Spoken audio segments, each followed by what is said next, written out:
Keep rolling, rolling, rolling, rolling. Keep rolling, rolling, rolling. Come on. Oh man. Remember whenever Limp Bizkit like took the world by storm for like a solid 2, 3 years there, like 99 to 2001, 2002? Oh, yeah, they were huge. Man, simpler times. Just a dude in a red hat, a DJ with a robot mask. Like, it's so wild to try to explain Limp Bizkit. Was that kind of like new metal, like the NU metal, right? Yeah, I think it's just hard to explain that in general to anyone if you didn't live through it. yeah, because it was like, depending on who Like rap you talk metal, to, it in a was sense. like they were Punk, classified as new metal, rap core, like, yeah. yeah, man. Yeah, it was like rap, punk, and metal all blended together. hmm Man, Yeah, Limp Bizkit was a vibe. Biscuit is a vibe. I got to be honest, man. I don't know about you, but I've been more and more into like the stereotype dad rock lately. Yeah, like Like Nickelback and yeah, exactly, yeah, Nickelback, Creed, Limp yeah, Bizkit, Full yeah. Beat. Steph calls that divorce dad rock. You know why we got to throw divorce in there, man? Like, come But on, it's just funny because if you actually like, because she was listening, like I mean, she loves Nickelback and all of that, and she pulled up like a playlist on Spotify, and it was literally called like Divorce Dad Rock, and it was like Nickelback, Creed, all of that kind of stuff, and yeah, yeah, it was tossing in some funny. Godsmack, some 3 Days Yeah, Grace. yeah. Yeah, oh, man. Well, welcome to another episode of FitBod Blueprint. Promise we're going to actually talk fitness and stuff. Just I decided to go a little down the side road here for some reason. I don't know why, but I like where we're at. It's what we do. So, Tyler, how you doing, brother? We're taking it day by day. We're doing good. I know we were talking before we hopped on just in the midst of a nice sleep regression with our youngest right now. And again, for all those who have had kids, you know how fun that is. It's up every hour and a half, 2 hours throughout the night. For the most part, though, like goes down again right away, which is nice. You're not like sitting there with a screaming baby for half an hour, but it's still one of those things where sleep's been pretty interrupted for the last 3 weeks, but we soldier on and you keep going and you know it's going to get better at some point. Right, dude. Whenever it comes to parenthood, like the one thing I would not wish on anyone is bad sleep, and the thing that just gives me immediate like, hey, I will grant anyone grace whenever they're going through it is a sleep regression because your baby's not sleeping, you're not sleeping, it's stressful, you're trying to mentally, physically, emotionally recover by getting sleep, and then you're not even getting that. So like stress and cortisol and everything just keeps elevating, and Yeah. it just man, it makes the days that much longer, but the nights are twice as long. Well, yeah, because it's like on one hand, you're like, I can't wait to get to bed. But on the other hand, I don't want to get to bed because you just know like it's gonna be it's gonna be interrupted. So like I've been kind of like 8 p.m. to midnight, 1 o'clock. Like that's my shift, and then Steph will be kind of 12, 1 o'clock to 5, 6 o'clock in the morning. And then I get up with both the girls and she can get a little extra sleep.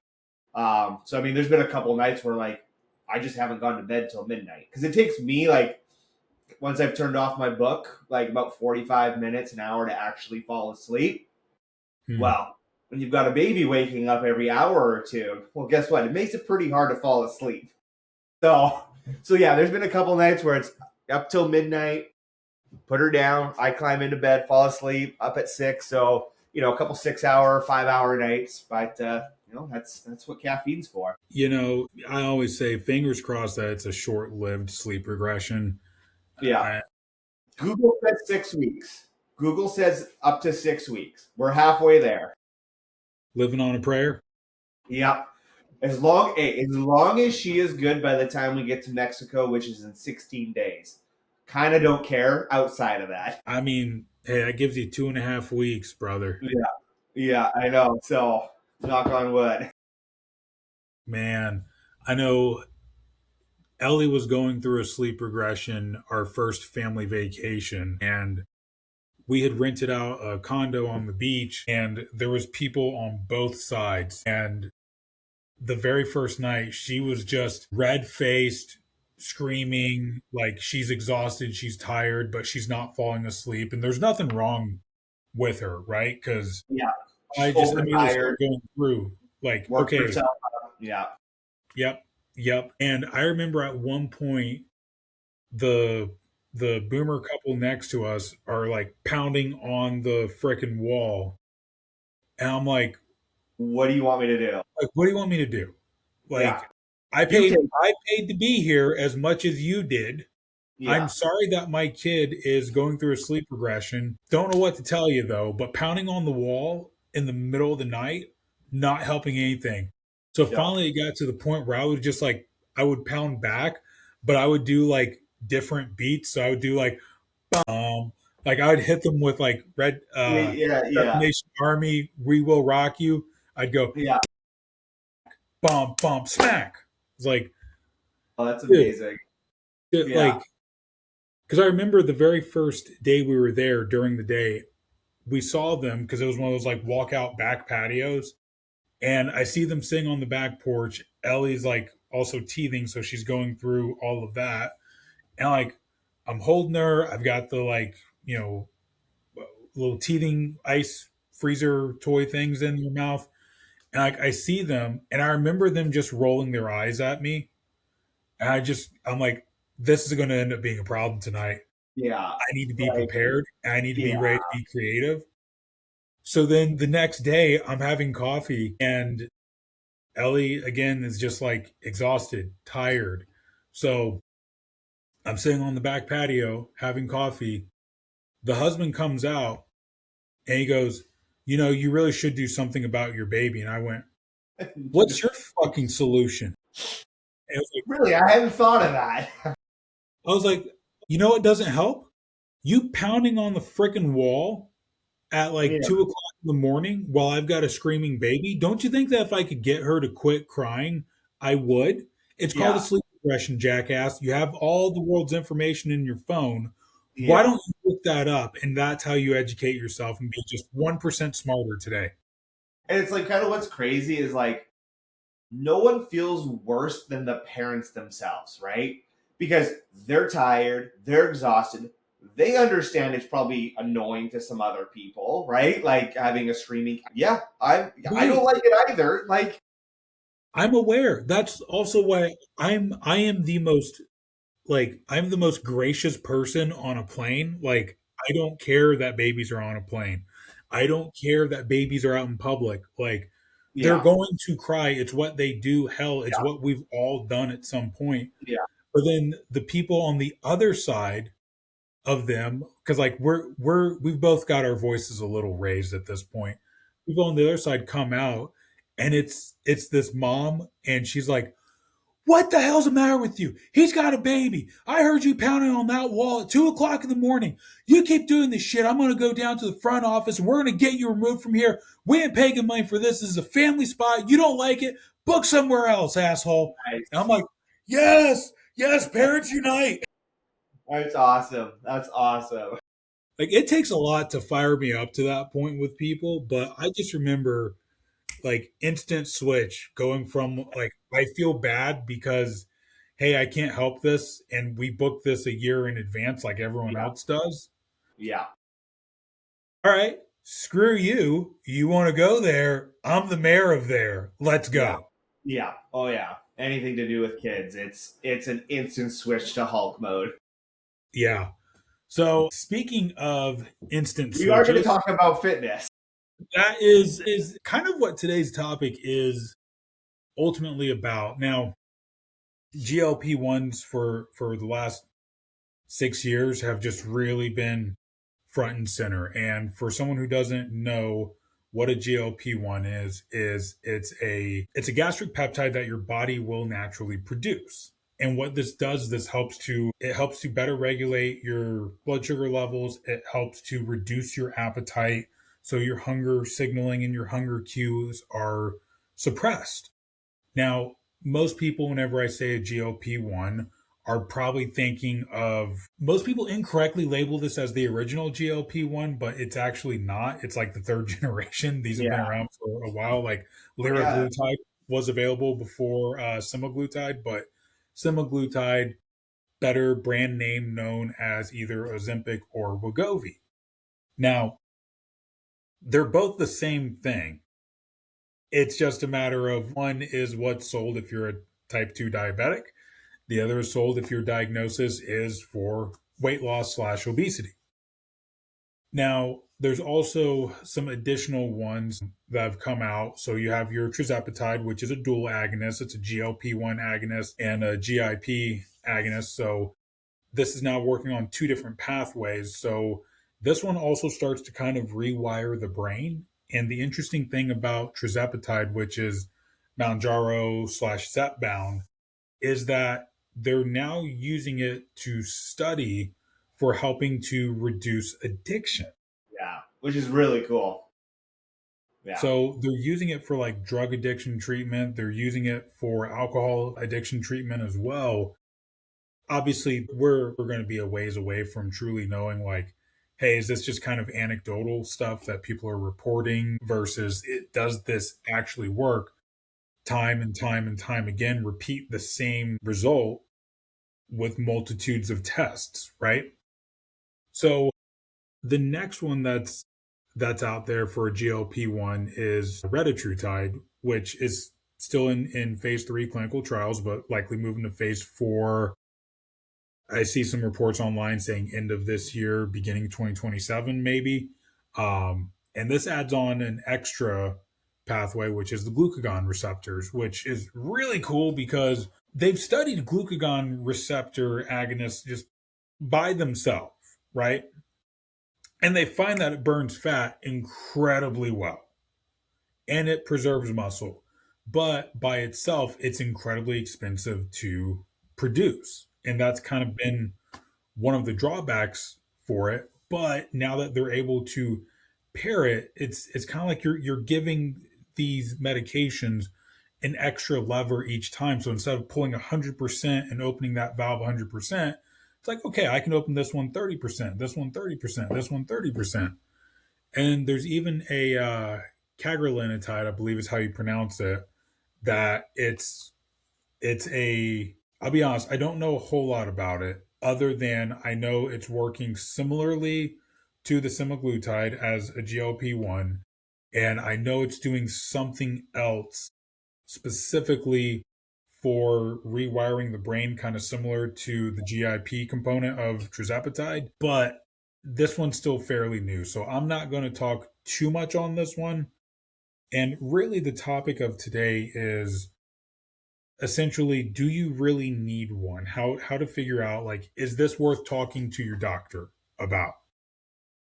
So Tyler, you and I believe, right, we've both worked with people who are on these medications.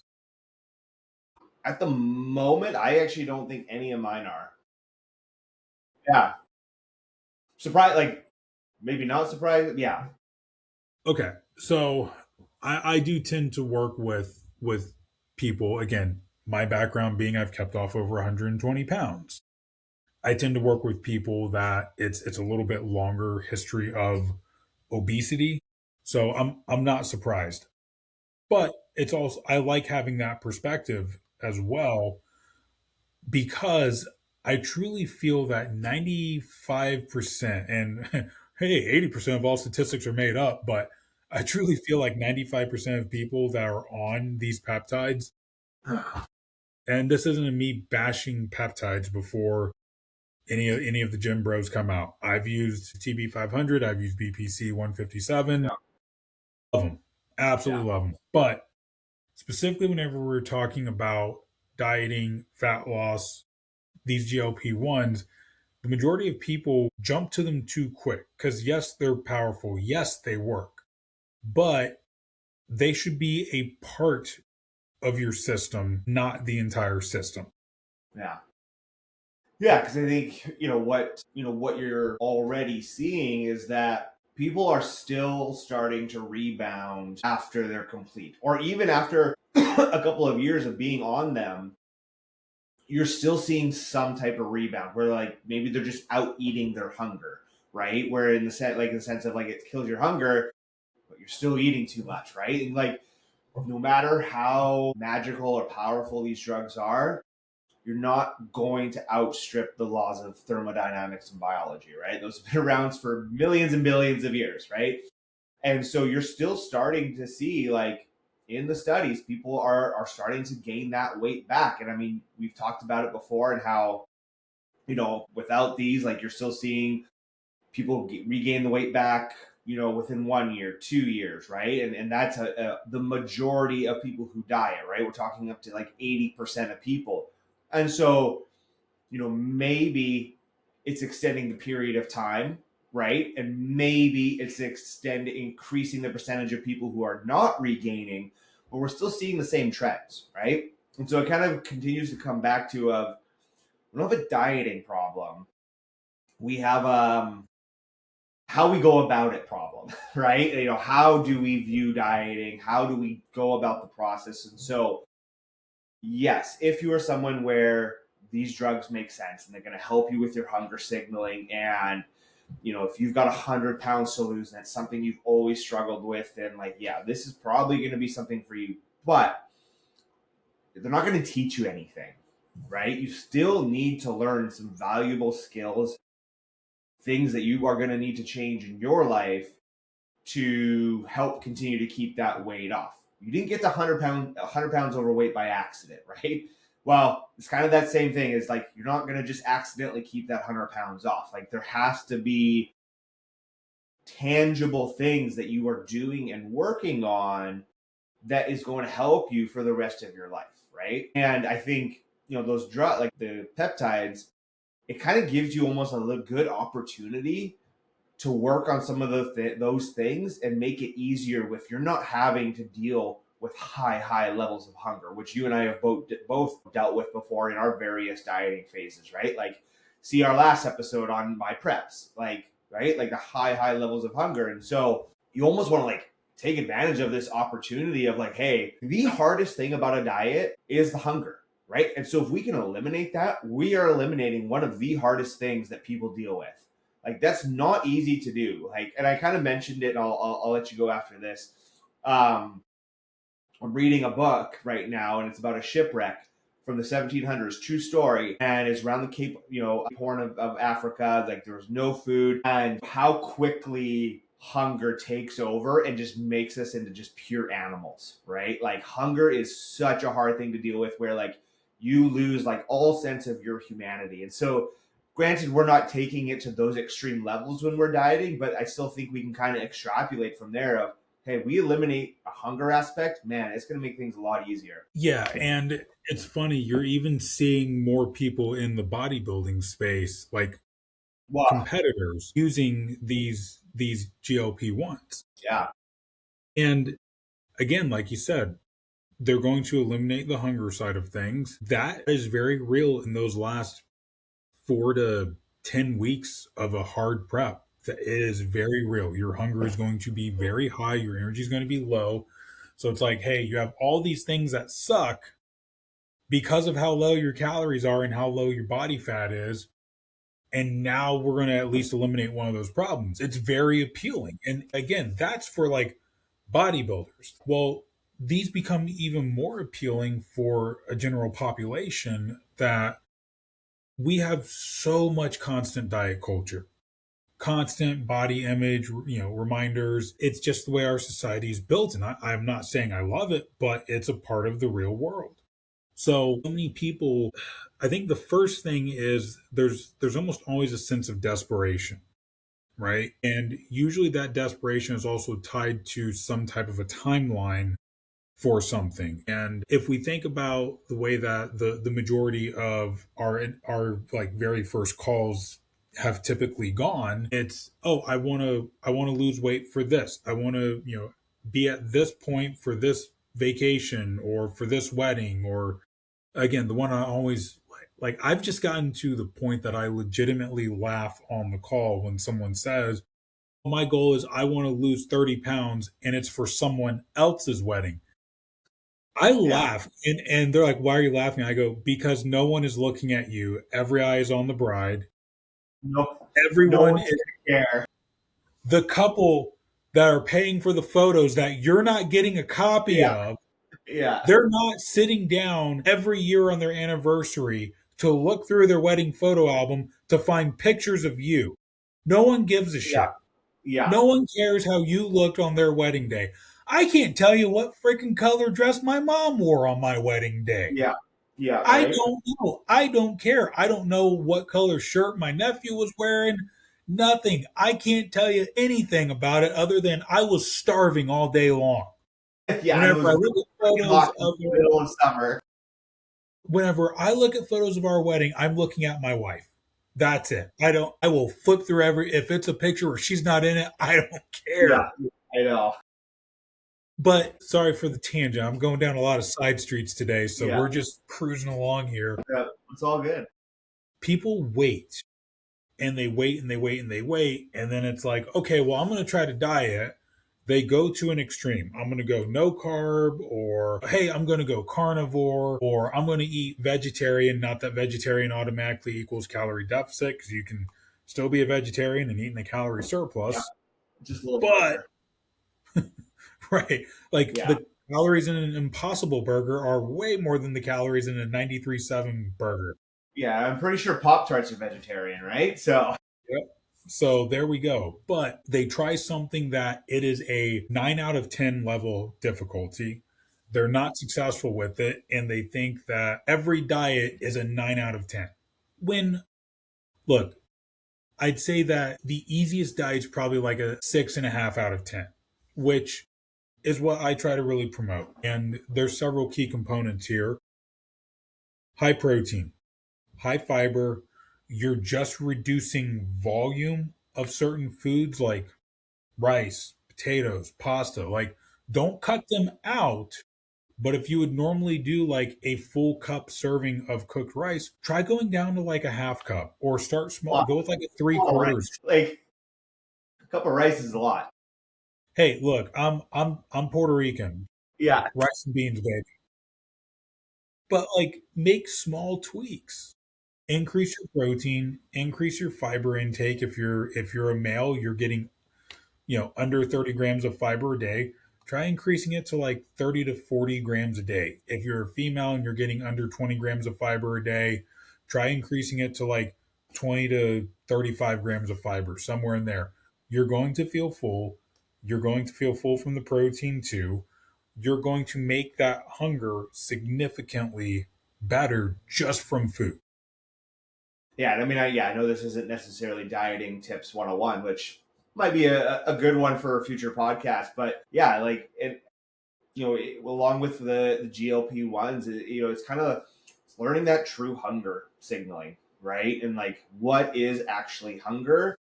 What is my digestion just finishing, right? And I mean, you're like, the body only knows survival, right? And at least kind of you get that gastric emptying. Well, guess what? It's gonna spike your leptin. It's gonna be like, hey, my stomach is empty. You could eat again, but that doesn't necessarily mean like you're truly hungry, right? And you'll if you pay attention, like you'll notice it is like if you're dieting, you'll eat. You should be full for about an hour, hour and a half, and like I can like predict it where it's like about an hour and a half, 2 hours, I'll have a spike in hunger. But I know if I can ride that out for 10 to 20 minutes, that hunger goes away.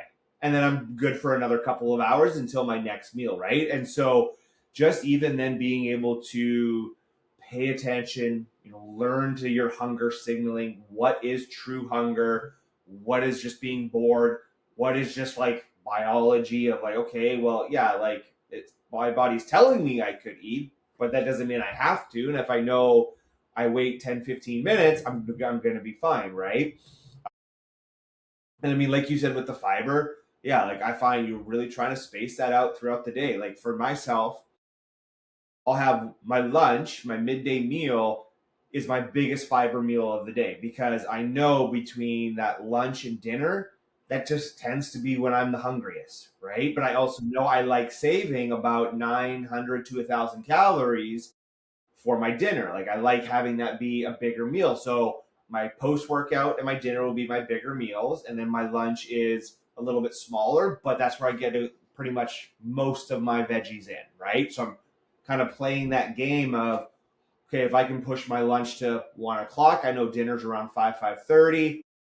I can kind of make it that 4 hours with that higher fiber meal. So yeah, using the GLP-1s, but then as we're talking about it's this all encompassing thing, we're learning these things of like, okay, how do I strategize my day to help myself be the most consistent? You're never going to get away from hunger. I think like that's just part of dieting. But like again, how can we tweak our meals, tweak our days, the makeup of the meals to make it the best plan possible? Right. So, and I feel like for some people, okay, they've tried all of this stuff. They've tried the high protein, they've tried the high fiber, they've stuck with it consistently because that's the other key is look, a day or two or a week of it doesn't mean like, oh yeah, this should 100% be working now. Like, look, if you've done that consistent for like 3 straight weeks where you can honestly say I've not done any cheat meals. I've not gone off my plan. I've not been secretly binge eating. I've not been binge drinking a bunch of calories, alcohol, or other liquid calories. If you can honestly say, like, look, I'm doing all of this and the hunger is just so freaking high. Even after I push through that 15, 20 minute, hour 15, hour 20 after a meal, I've got that hunger for just a little bit. If you're like, I consistently cannot keep pushing through this. I know I'm getting close to breaking. Okay, now this is where I feel a GLP-1 truly does come in best. And if you're working with a coach, like the coach should try like, well, hey, let's try a maintenance day and see if that let's see what that does for you. Let's see if that helps to kind of squash some of this stuff. If you have like a day or 2 days where you're able to eat closer to maintenance calories, but then you're back into a deficit and able to sustain it for 10 days. Because I've gotten away from unless it's a competitor, I got away from like a scheduled weekly refeed. And it's more like, hey, let's just try like 10 to 20 days as needed.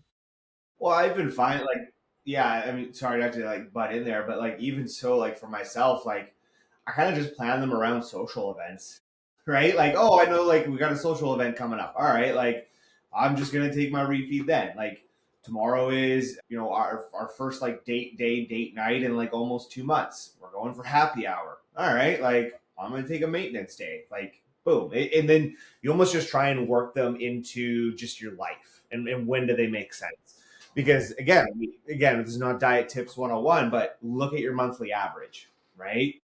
Well, and this though is a lot of the stuff that people that just immediately run to a GLP-1 though have never taken time to work out and figure out. It's historically, hey, I go to the hardest possible thing on myself, and because I can't do that 9 out of 10 hard, okay, run to a GLP-1. So the GLP-1 should be the tool that allows you to sustain doing these things and allows you to sustain being able to push past, okay, it's been an hour since I ate, hour and a half since I ate, I've got hunger cue again. It should be the tool that helps you to be able to have less food noise, have less hunger in general, to be able to push through that 15, 20 minute span. And then, like you said, okay, I'm good for a few hours. Because let's stop and also acknowledge as a species, population, society, whatever you want to call us, right? Just don't call me late for dinner. We're very, very different as far as food availability in 2026 compared to what food availability looked like in 1926 or in 1826 or in Yeah, 1726. People didn't just sit around and eat, and they were doing mostly laborious jobs that burned way more calories. They weren't like, imagine 1826. There is no refrigeration. yeah, Like, I don't even think that an ice chest had been invented yet because there yeah. was I no. don't know. Yeah, but probably not. Yeah, So it's like, okay, yeah. You're still people use, salting your beef and hope it doesn't attract maggots. right. And like people were using root cellars to be able Yeah, to use the cold ground. So, okay, they had to stockpile, especially, you're in the Great White North. Imagine what getting through a Canadian winter. I mean, obviously you're further south and more of the extreme stuff, but Yeah, imagine like in Ontario. Imagine like being up in like Newfoundland or something and trying to survive a winter there. There's a reason people didn't, but we get that same hunger cue. Like they would get the same hunger cue about an hour after eating. Why? Because at some point they need to start looking for food. Like let's back up 1,000 years ago. Okay, you ate, awesome. You're going to need to eat again. yeah. There's Then yeah. You cue got to drive motivation for yeah, either gathering and foraging something or find something to yeah. kill. Go get your spear and go hunt a freaking dinosaur. Oh my god, dreams are made of Yeah, that for me. yeah. You say Man, that now until you've got a 6 ton mammoth coming bearing down at you, and you're the decoy. You you pulled the know, short stick. right? That would be my luck. That would be Yeah, my luck yeah, for the tribe. But anyways, so people get on the GLP-1s, and one of the bad things is that because they work extremely well, they can suppress hunger to a point of, and people have the wrong view of dieting. Dieting shouldn't be viewed as how little food can I eat and still survive on. Dieting should be what's the max amount of calories I can get in while still losing body fat and making progress towards my goal. So, whenever someone's not fixed that first mental component of how we're viewing our daily calorie intake, well, it's only furthering the idea of look how little I can eat and still survive. So, we yeah, need these tools and with the right mindset, and we need to still be taking accountability and tracking. Well, how much are we taking in? yeah, yeah, yeah, yeah. I mean, there's a big difference between losing weight and losing fat, right? So again, like people are like, okay, I'm taking the GLP-1, awesome. I'm not hungry. I'm eating less. I'm losing weight. Well, guess what? If you're not tracking your protein, you're losing muscle, which know, you might be able to argue that is on par as being, as unhealthy as being 100 pounds overweight. Maybe not, but the idea is there, right? If you're not weight training, again, you're losing muscle, you're increasing your risk of injury as you age. And I think, you are starting to see a lot of older people on this, right? Might be you're losing bone health, you're losing ligament health, tendon health. And if now you're under eating, well, guess what? Now your body is not getting the nutrients it needs to continually repair those types of things, right? And so again, yes, it's great that we're losing weight, and you will be losing some body fat, but we're not solving the issue of health. Like we're still very unhealthy, right? Like you're skinny fat at this point. And how many people I've talked to, no one wants to look skinny fat, right? Like they also don't want to be fat, but they also don't want to look skinny fat, right? But I think what we need to focus on is this issue of health. And that as great as these are, if we're not focusing on these other things and doing them, it's kind of a waste of your time and you're really not doing anything. You're still in the same spot, just you weigh less.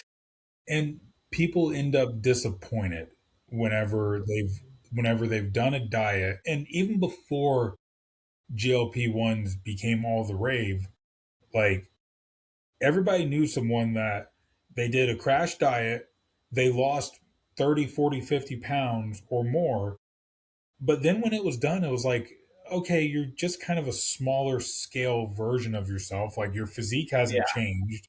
Yeah. You I don't mean, really, yeah. You almost look worse. right. And then people end up in the boat of, oh crap, I've got this loose skin and I feel horrible about it. And look, I understand that better than I'll toot my own horn.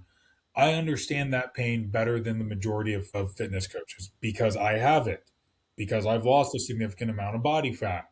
I get it.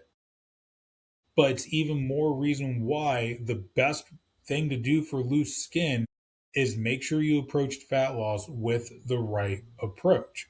High protein, do your resistance training. You're going to fill out more of the skin as you lose body fat if you're growing muscle. So you have better skin retention. You also have better health if you're getting lots of fruits and veggies and you're getting more micronutrients. you're going to have healthier skin. Healthier skin has better elastin. Better elastin means it's going to come back instead of just remain fully stretched out.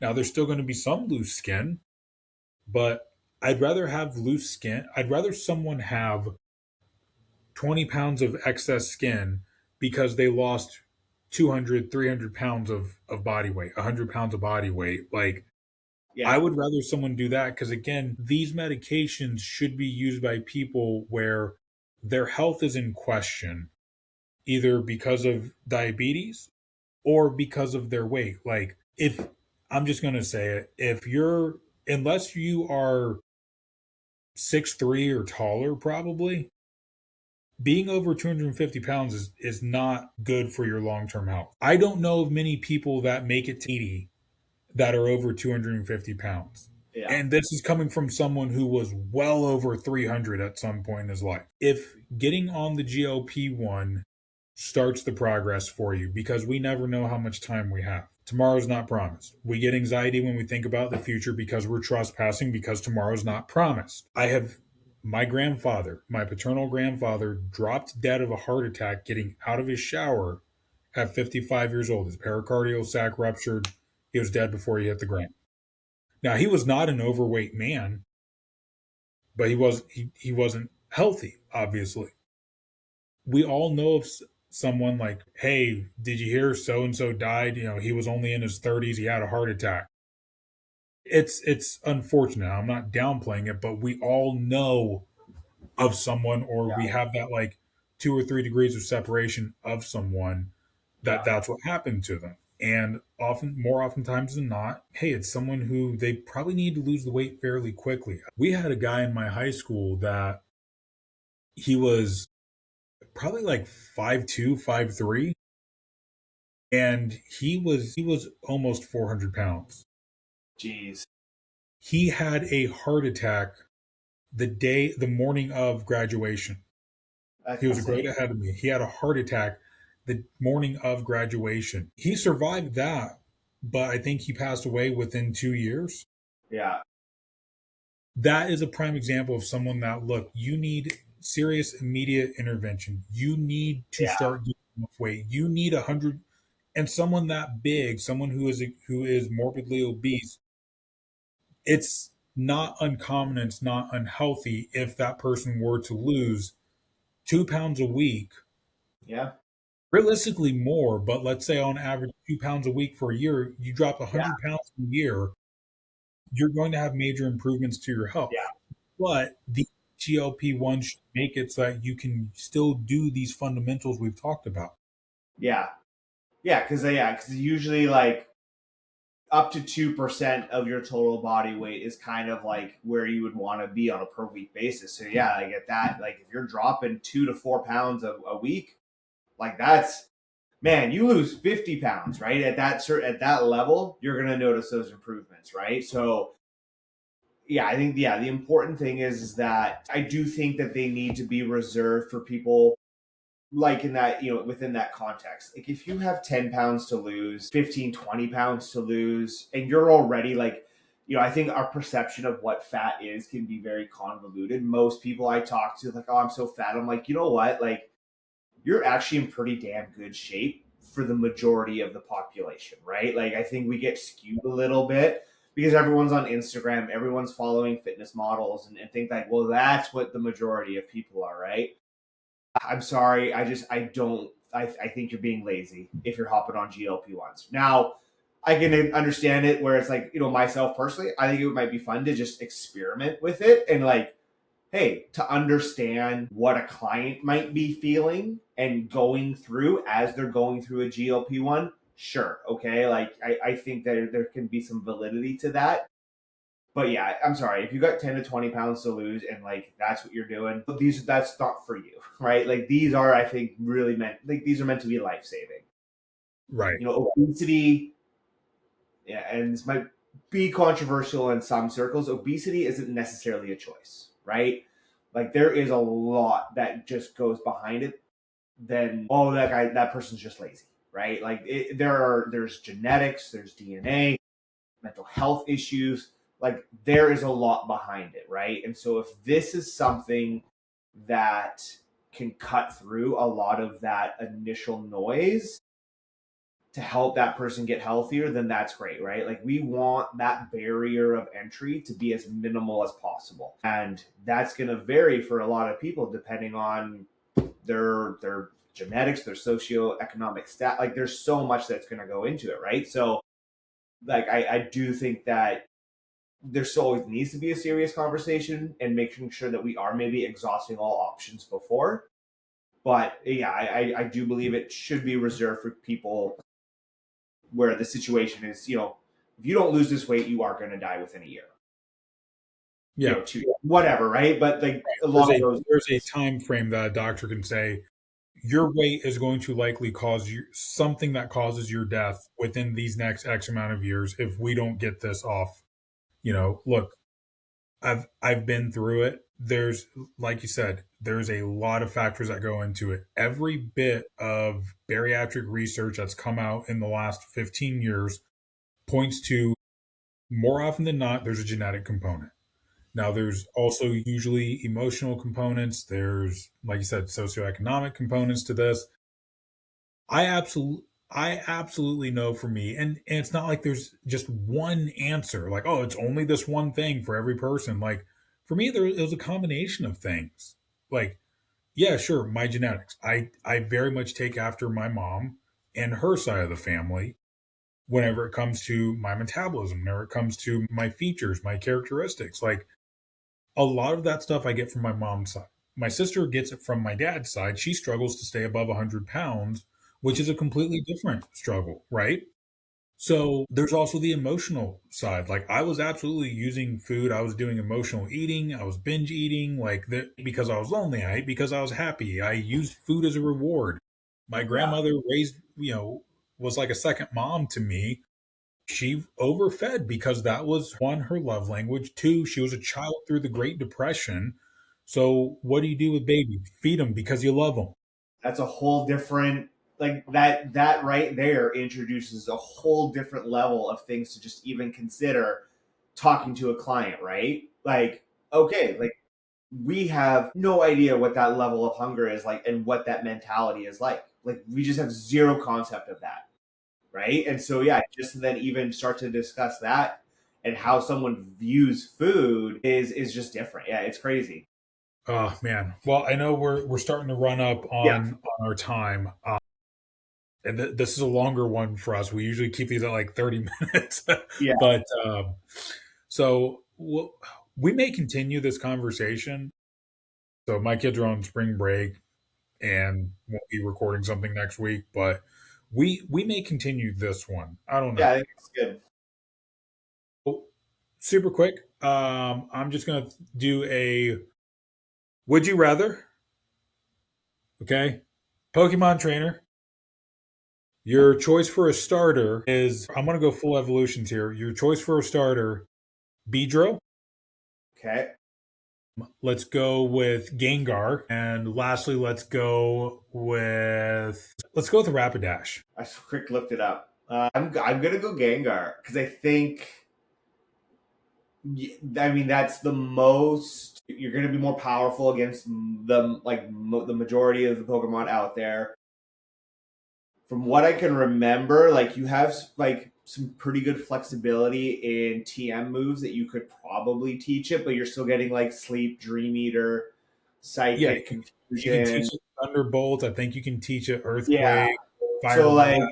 you could probably like customize it pretty well. So I would go Gengar.